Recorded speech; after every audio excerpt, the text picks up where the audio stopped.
We are live out here at Munson Stadium for the 120th edition of the Battle of the Axe. It is the Sherman Bearcats coming in town to take on the Denison Yellow Jackets.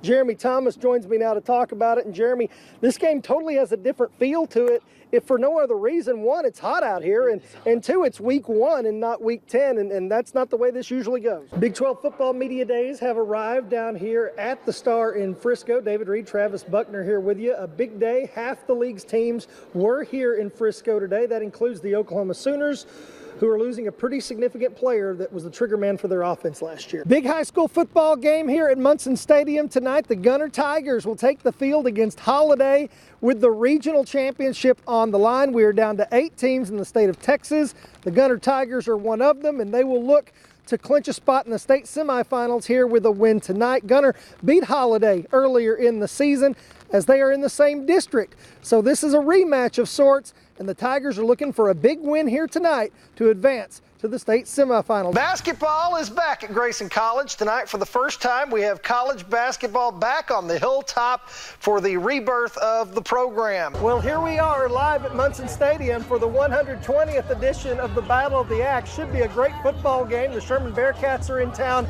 to take on rival Denison, and it should be a good one.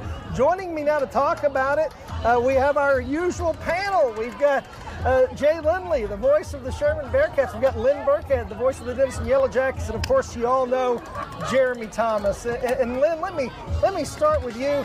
A little different feel in this one because it's week 1 and not week 10. You got to be pretty good, pretty fast to be in this game, and Denison's got a new quarterback. For 5 years, Bo Atterbury has been running the show for Southeastern football. He's put on a good product out on the field, winning seasons, a winning overall record. The only problem with all that is other people take notice too, including conference rival Arkansas Tech. Atterbury steps down as the head coach of the Storm to take over the Arkansas Tech program, so he will be inside the Great American Conference with Southeastern going forward. Atterbury went 33-23 at Southeastern, went 6-5 last year, 7-4 the 2 years before that.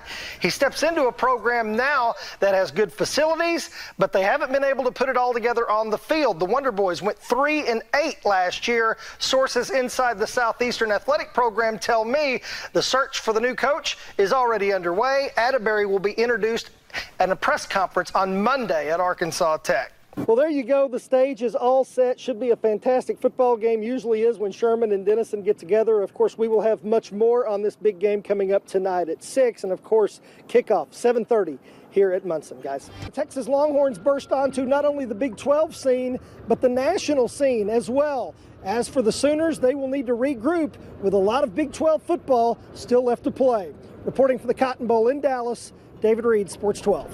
The Southeastern football team found their man. Today they introduced their new head coach to the SOSU faithful. Tyler Fenwick was welcomed in by Athletic Director Keith Baxter today. Fenwick comes from Missouri S&T, where he went 10-2 last year and had a winning record there overall. Now he'll take over the Southeastern football team, and Fenwick is ready to get going. Well, we still have more to go here on our Battle of the Axe coverage. Coming up, more talk about the big game and the big game in Ardmore, the Battle of the Cats. Stay with us. Great game there with the Battle of the Cats, always is, and obviously a great game here as well. The Battle of the Axe prediction time. I think I know where this is going, but Lynn, let's have it.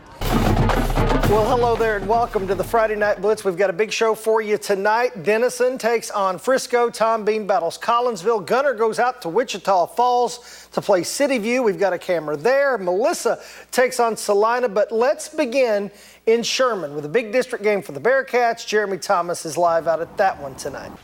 Pottsboro High School is in mourning the loss of a beloved baseball coach. Bart Williams leaves behind a legacy and an impact that is felt around the school and the community. One of the most popular coaches in Texoma left us on Sunday morning. Bart Williams, a longtime baseball coach and assistant football coach at Pottsboro, ended his battle with cancer, but not before leaving a lasting legacy on coaches, athletes, and a community that learned many lessons from his example.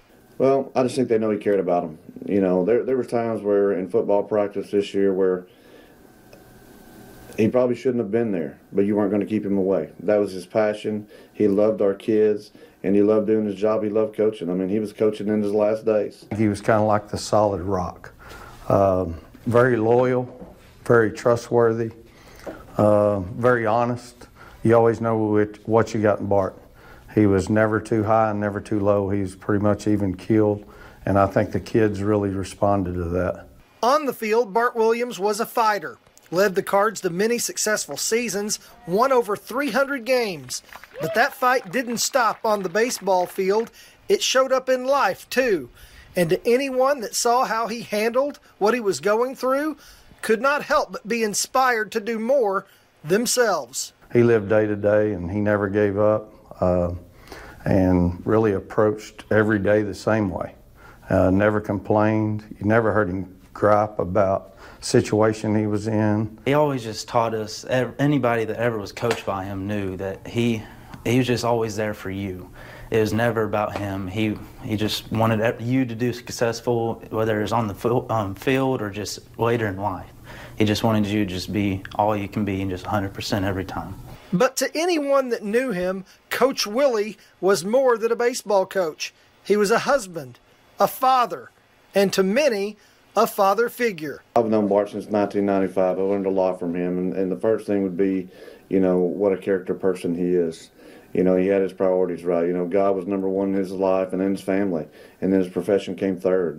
So that was something that we learned from Bart and learned how to treat people. Coach Williams won't be taking the field next year when the baseball season arrives, but the Cardinals know he will be there, looking down when they come out of the dugout. We were honored to have interviewed Coach Williams back in April when he was leading his team to another season. But with Coach Williams, coaching and teaching was always about so much more than the result on the field. You got two options you can look at. You can put yourself in a bad mood, or you can, enjoy the day. So I picked the second. It's not just about baseball. It's about everything. These guys have been a blessing. They've been a blessing. Yeah, I worked on this story today, and still that is very difficult for me to watch. What a guy. Coach has a wife and 2 daughters.